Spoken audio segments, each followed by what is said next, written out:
Have you ever wondered what it's like to be unable to communicate? Imagine what it's like to fail at establishing friendships with others your age, or lacking the ability to express your emotions. These are some challenges children with autism face on the daily. Today I'm going to tell you a little bit about what autism is, how it affects a person, how autism is treated in today's day and age, and I'm going to share with you a personal story of mine about autism. Autism is a spectrum disorder that is globally misunderstood. Being on the spectrum means the disorder can range from serious to not so serious. Symptoms vary on a scale, and each person is affected in a different way. Autism is characterized in varying degrees by difficulties in social interaction, verbal and nonverbal communication, and repetitive behaviors. Making friends is already a difficult task for children, but children with autism face even greater difficulties while learning to interact with their peers.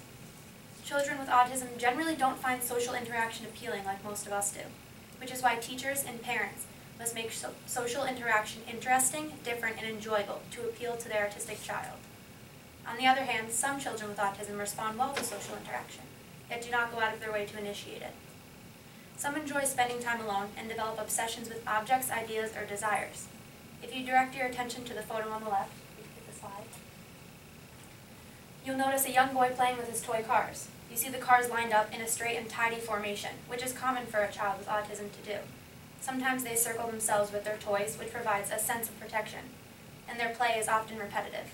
When a child with autism becomes overstimulated and their sense of protection is broken, they exhibit compulsive behaviors such as spinning, rocking, flapping of the arms, or tapping. This can also occur when frustrated, or when transitioning from one activity to another. Speaking of frustration, a child with autism tends to show many unexplainable transitions in emotion and sensitivities. They are sensitive when it comes to loud noises, textures, new tastes, unfamiliar scents, or certain lights, and sometimes throw temper tantrums at the encounter of these things. At least expected times, you can find an autistic child burst out in laughter, which is truly a positive side to the emotional roller coaster. When it comes to health, an autistic child struggles with things such as unnatural posture, constipation, appearance of hearing problems or oversensitive hearing, and frequent vomiting.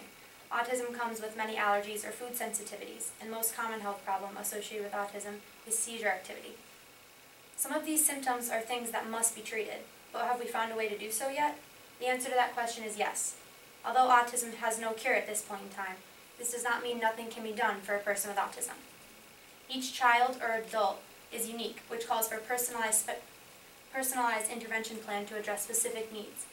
A personalized intervention plan can include behavioral treatments, medicines, or even a little bit of both.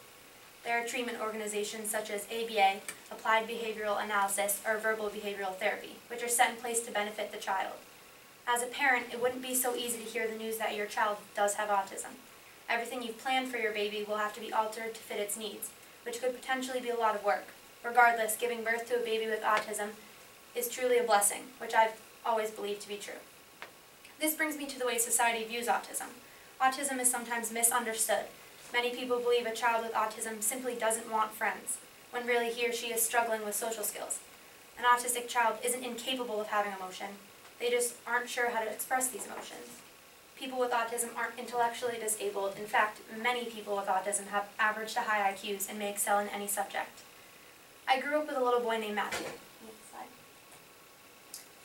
Our families were friends and our mothers were pregnant around the same time.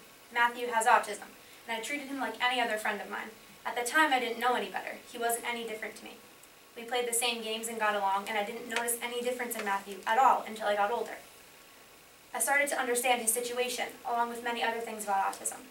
When Matthew finally attended public school in 5th grade, most kids didn't understand why he flailed himself around during class or yelled out at random points in time. Although many resisted the urge to stare, their attention was still brought to him. Little did I know, Matt realized all of this was going on, and this is when I found out autism wasn't exactly what I had thought for many years. I believed Matt couldn't understand the things happening around him and had a lot of trouble learning. What proved me wrong was truly amazing. On Matt's birthday, he received an expensive piece of equipment which by pressing a variation of keys could help Matthew communicate. After Matt's mother asked him to tell us what was on his mind, he proceeded to type a paragraph that started with, "First off, thank you all for coming to my birthday. I'd like to show you what I know. I'm very intelligent." Matt continued with bigger words than I could possibly ever understand at my age, and explained more complex ideas than I could ever comprehend. This was one of the most important days I've ever experienced. It proved to me that we're all the same. It proved to me that Matt's body was his only barrier, and that autism didn't define him. Matt taught me many life lessons that I will carry with me as I go. Autism is a spectrum disorder that is globally misunderstood. I hope today, with my personal story and explanation of autism, I helped you to understand. Thank you.